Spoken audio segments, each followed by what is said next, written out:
Olá, tudo bem com você? Pois é. Vamos conversar um pouquinho agora a respeito de história. É isso aí, história mesmo, história da humanidade, nosso passado, tudo que interferiu na nossa relação com o dinheiro, mas agora do ponto de vista macro. Eu queria falar um pouco da história do nosso país. Gente, é indiscutível que nós recebemos influências de todos os meios, não é? Da família, da televisão, dos amigos, obviamente dos meios religiosos que a gente esteja inserido. Então a gente está o tempo todo com um canal aberto de comunicação recebendo influência. Mas é indiscutível que nós também recebemos influência da nossa própria história. Especificamente falando do Brasil, não tem como a gente pensar na nossa relação com o dinheiro e se libertar de crenças limitadoras e comportamentos negativos para se investir, para se construir riqueza, ignorando o que aconteceu com o nosso país. O nosso país, que teve a sua independência declarada por Pedro Álvares Cabral, ele foi concebido por Portugal para exploração. A gente sabe disso. Tanto Portugal quanto Espanha eram os países mais poderosos e ricos na época das grandes navegações, tanto que eles descobriram a América, dividiram a América com o Tratado de Tordesilhas. A gente conhece um pouco da história, né? E coube o Brasil ficar sob os auspícios, sob o domínio de Portugal, que era um país, nós vamos entender, com forte tradição de investimento imobiliário, tanto que o é até hoje. A gente acabou herdando um pouco dessa herança histórica portuguesa, ainda que muita gente não se dê conta disso. E o fato é que, durante muito tempo, nós fomos explorados. Então, toda a riqueza que existia no Brasil não foi reinvestida no Brasil. Ela era levada para fora. Haviam poucas pessoas, os grandes latifundiários, depois os senhores de engenho. Então a gente percebe que a concentração de riqueza e essa disparidade entre o mais rico e o mais pobre no Brasil veio desde o início da sua história, e a massa crítica da população brasileira sempre foi pobre, ou no mínimo lutava para sobreviver. E apenas uma pequena parte era de pessoas que realmente detinham o poder econômico. Então isso começou a mudar do ponto de vista histórico com mais intensidade no século XX, nos anos 1900, com as primeiras indústrias, com algumas pessoas tendo ascensão social, após a década de 50 com um pouco mais de acesso à informação e educação, e mais especificamente nos últimos 20 anos, quando o Brasil começou a alcançar uma estabilidade econômica com o Plano Real, estabilizou a inflação que era muito alta e acabou criando várias oportunidades para que várias pessoas, investidores e empreendedores, começassem a se destacar. Então hoje a gente tem um país em condição de crescer, um dos países mais ricos do mundo, um dos países mais respeitados do mundo em termos de legislação.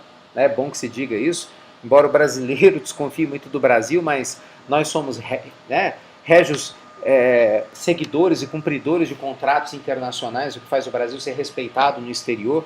Isso em direito internacional é muito importante. E do ponto de vista histórico, nós tivemos uma grande herança. A nossa herança foi de exploração.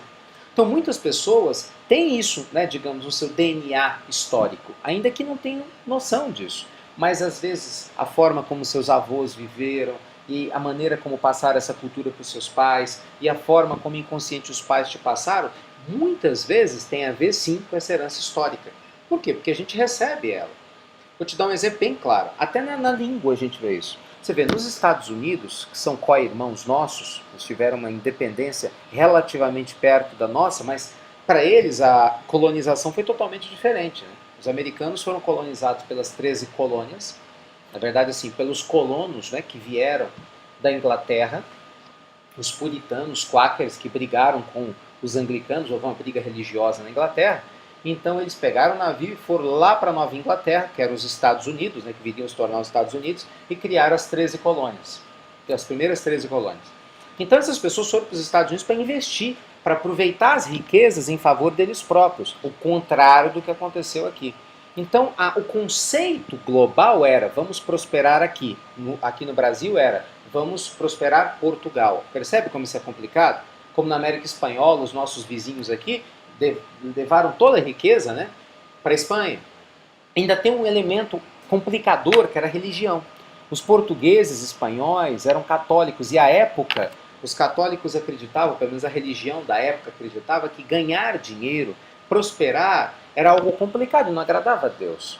Tanto que a ideia de emprestar dinheiro a juros era considerado pecado, era usura, isso ia para o inferno. Olha que loucura, gente. Imagina hoje, você consegue imaginar o sistema financeiro sem cobrança de juros? Possível, né?